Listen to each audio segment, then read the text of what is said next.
Have you ever felt a day so hot the sidewalk could cook an egg? It was one of those days. The kind where flip-flops go splat-splat on the pavement, and even the puffy white clouds in the sky look a bit droopy and tired. Down on a quiet street, two kids were perched on the curb, their ears open, listening, hoping for that one magical sound that could save the day. And then, they heard it, a faint jingle, like tiny bells in the distance. It grew louder and louder, until a familiar, colorful truck turned the corner and rolled to a gentle stop right in front of them. But something was different. One of its headlights blinked, just once, like it was winking at them. Suddenly, a cheerful, robotic voice crackled from the front of the truck. The kids' jaws dropped.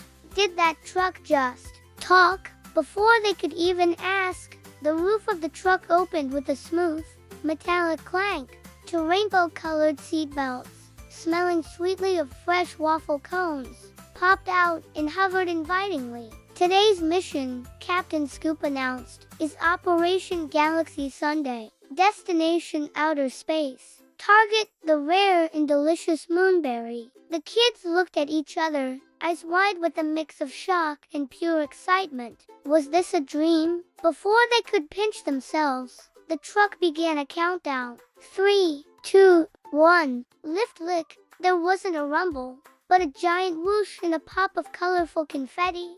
The world outside the window began to shrink. Their houses became tiny dots.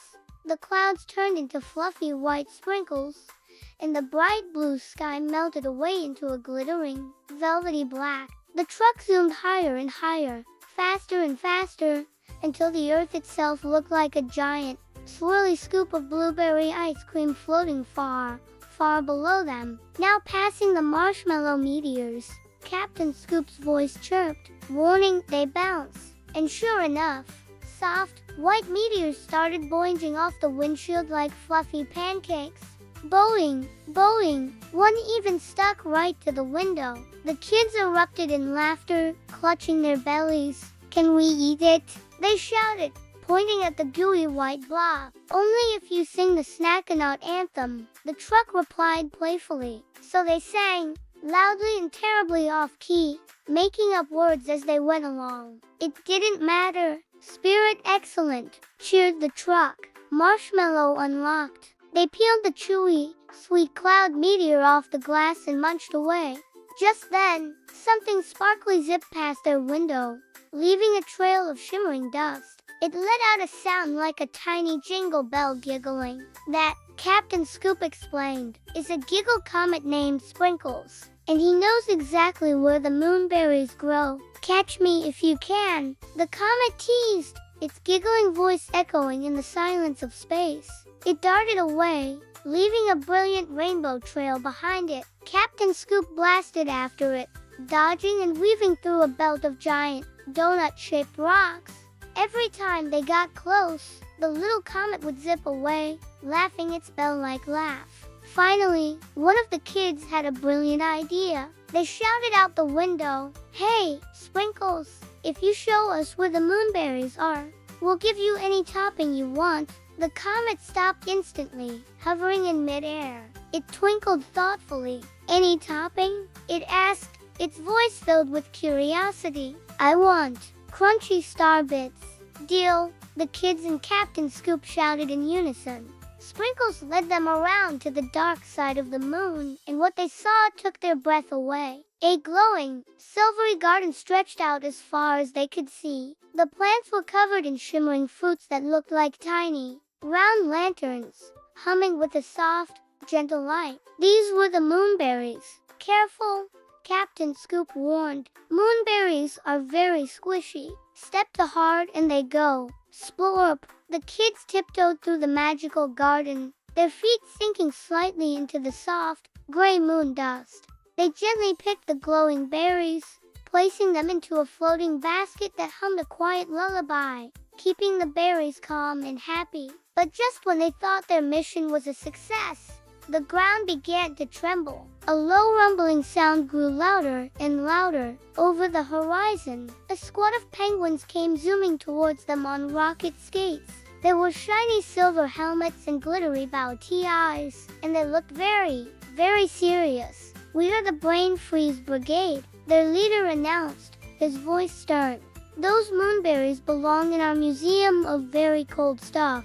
The kids tried to explain. "We just want to make a sundae for everyone back on Earth to share." But the penguin leader just shook his head firmly. "We do not share, we chill." "Fire the super frosty freeze ray." A bright blue beam shot out from a cannon held by the penguins.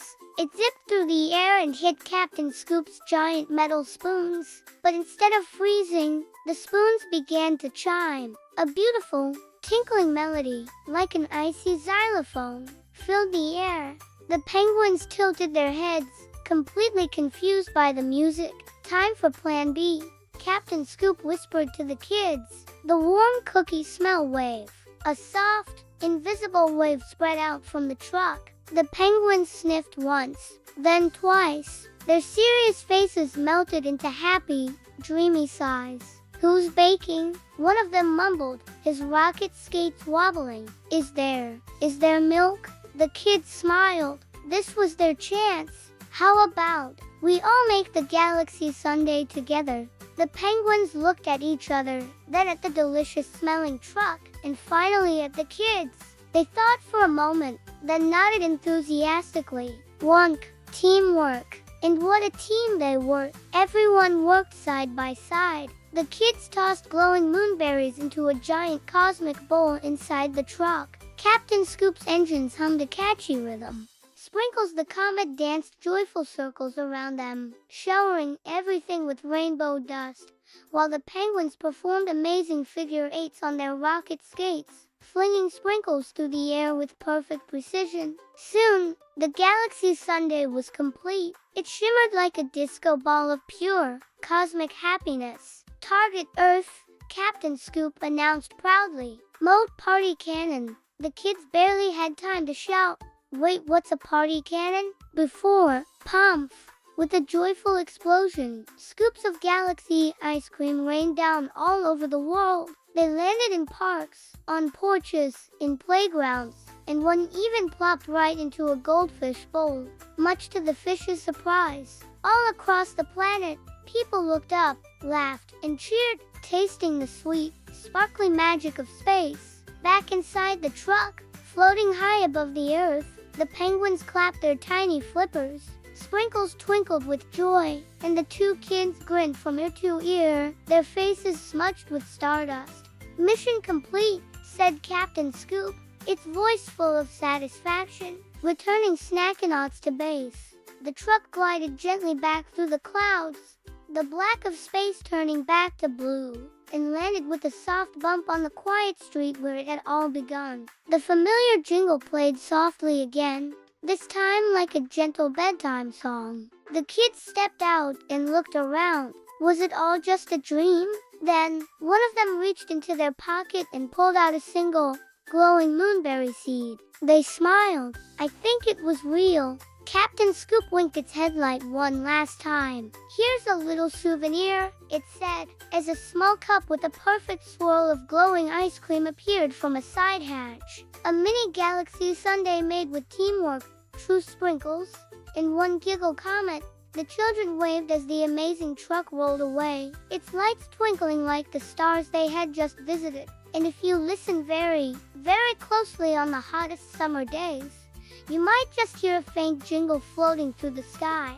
A little reminder that sharing turns my treat into everyone's sweetest adventure. Thanks for joining us on this amazing journey. If you loved this story, don't forget to hit that like button and subscribe for more magical adventures. See you next time.